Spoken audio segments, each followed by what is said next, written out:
Hello students, so this is lecture number 11 pertaining to the chapter Nature and Purpose of Business. Now let's see about the previous facts. Previous facts means that when there was in the ancient time, long years ago, how all these things, the banking, the business were being conducted. Just a brief idea about it. It is not as much as important. Already we have completed the important concepts. Just go through those things very carefully. So it's just a brief knowledge you need about this. I'm just telling. So write it down, write the chart, pause the video and write the chart. Indigenous banking. So what is called indigenous banking? You have to memorize the terms only here. The exact date of existence of indigenous bank is not known. It is not known. Okay. Despite the first growth of modern commercial banks, however, the indigenous banks continue to hold a prominent position in the Indian money market. The indigenous bankers lend money. So what the indigenous bankers do? They used to lend money. They act as the money changers. What are money changers? That you need to know. Just a brief explanation about the money changers. That when a person is in Australia, okay, and when a person is in India, so as we know that in Australia the currency in Australia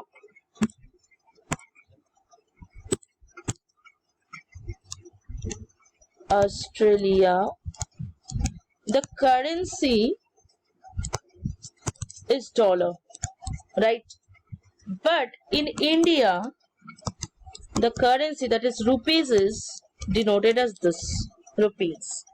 So now suppose a person has went from India to Australia to buy certain things for marketing purpose or for tourism, anything.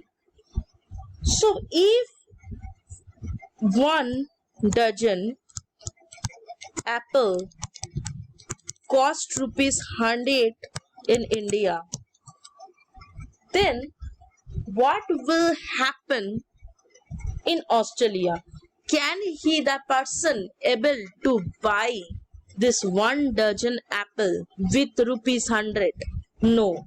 He has to convert this rupees into dollar. It may be $1.2 or something like that. So this conversion from one currency to other currency is called money changing. So these banks, what they used to do, they also act like a money changer. Fine.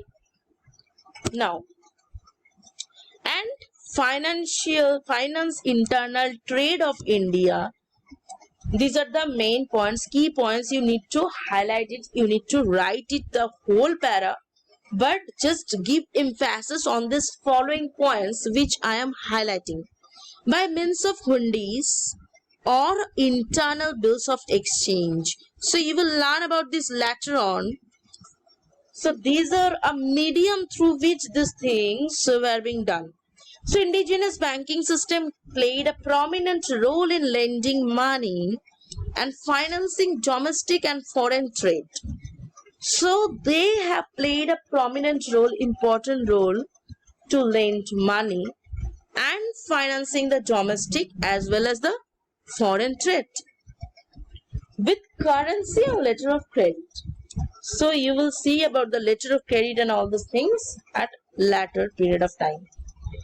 Use of hundi and chitti, what are those? These are financial instruments. First of all, you have to remember it. Financial instruments means which can be converted in terms of money, in terms of finance. So that are known as financial instruments. Now, which are used for carrying out trade and credit transactions. So these are mainly used to carry out the trade as well as the credit transactions during the medieval period. Okay. in India. So now a hundi is primarily an unconditional contract. So what is called a contract? When a person will sign an agreement on behalf of other person that I will do this work for you, for that you will give me this amount of money, or for that I have to receive this amount of consideration from you. So that is a contract. So that may contain some conditions that if this thing happens, so then only I will do this particular thing or I will give you the particular money. For example, a contract of building. A building, during the construction of building, the contractor said that when 80% of the building will be completed, you will provide to me 70% of the money which is due from you. So that is a contract. So that is a condition. When 80% will be completed, then only the 70% amount will be transferred from me. So here the hundi is primarily an unconditional contract. It is not conditional in nature. Now here you have to remember it involved a contract which, point number 1, warrant the payment of money, that you have to pay the money after a particular period of time. So it acts like a warranty. The promise may be some promise or order which is unconditional in nature, right? Capable of change through transfer by valid negotiation. It can be changed. The amount can be decided once again that no, it will not be 70% I will give you. It will be 65% I will give you. So 5% reduction on the amount. What does it mean? It will be through the negotiation between the two people. That's okay. So that both of them are satisfied for regarding a particular decision. Medieval means comes from the Latin words med means middle and evil means age. That is the medieval period means the middle age period. Now from here the main defects of indigenous banking. What are the main defects of indigenous banking? They are unorganized and they do not have any contact with other sections of the banking world. So they are not being in contact with the other sections of the banking world.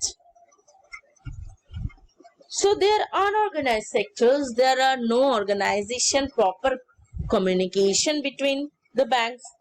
They combine banking with trading and commission business and thus have introduced trade risks into their banking business. As because they interact, they just deal with the trade or commission types of business. So as a result, what happens now? They introduce the trade risks. Different type of trade risks are there when you are going to perform any trade. So there will be the trade risk. They do not distinguish between short term and long term finance, and also between the purpose of finance. So for them there are no separate short term and long term finance, both are same. They follow vernacular methods of keeping accounts, not a proper method of accounts they used to keep. They do not give receipts in most of the cases, and charge is out of proportion to the rate of interest charged by other banking institutions in the country. So that is the basic things I have highlighted. You have to memorize all these things because see students, what are those written about the receipts, rate of interest charge and all these things? Day by day when you will complete the chapters, you will come to know the details about it. But now in the first introductory chapter, you have to take a brief knowledge. Next, about the hundi as practiced by Indian merchant communities. So what are the types of hundis? You have to remember this only. Dhani jo, what does it mean? It comes under darshani, the classification. The functions are payable to any person, no liability over who received payment. Sahajog, again under darshani, payable to a specific person. Likewise, in Dhani joke, that was payable to any person.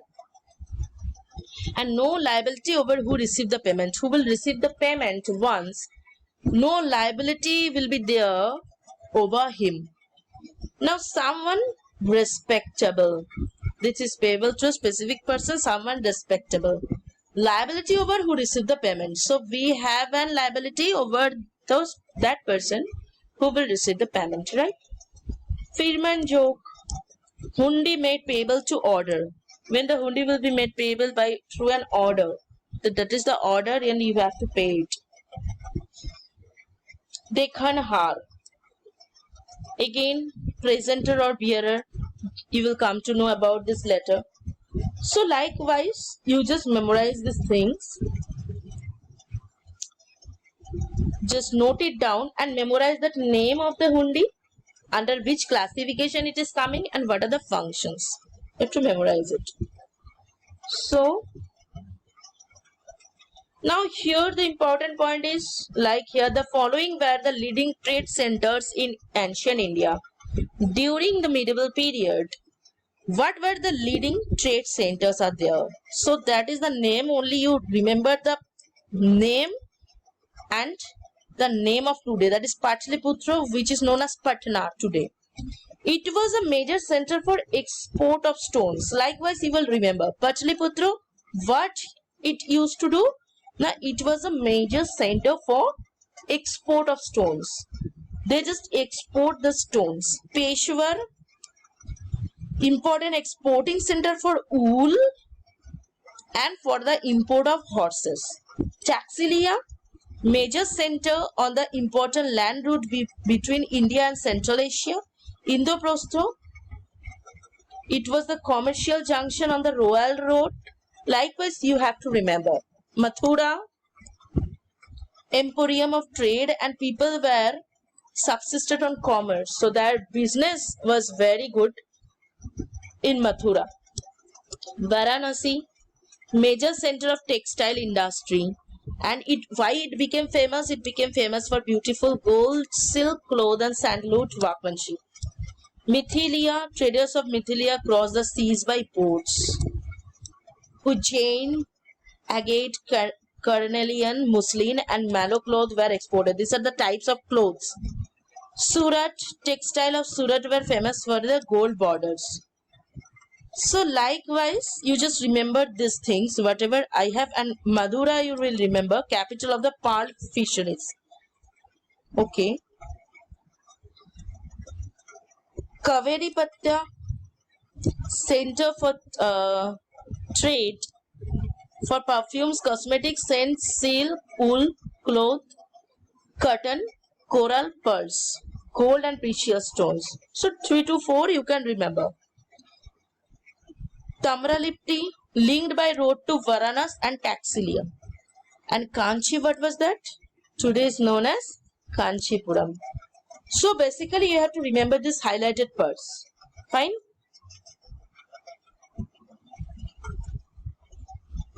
Major import and export, what does it consist? It consisted of spices, wheat, sugar, indigo, opium, sesame oil, cotton, parrot, live animals and animal products. So what are those? Hide, skin, fur, horn? Like you have to remember some of the things. Okay. So what was the position of the Indian subcontinent in world economy? After independence, the process of restructuring the economy started and India went for centralized planning system. So one party will do the planning. The first 5-year plan was implemented in 1952. The high growth sectors have been identified which are likely to grow at a rapid pace world over, and recent initiative of the government of India such as Make in India, Skill India, Digital India and rollout of foreign trade policy that was expected to help the economy in terms of exports and imports and trade balance. So that was the completion of the first chapter. Okay, so I have completed the first chapter, students. So after then I will go for the next chapter. So you just complete it, you just write all these things, whatever I have highlighted and whatever I have written. So all the best.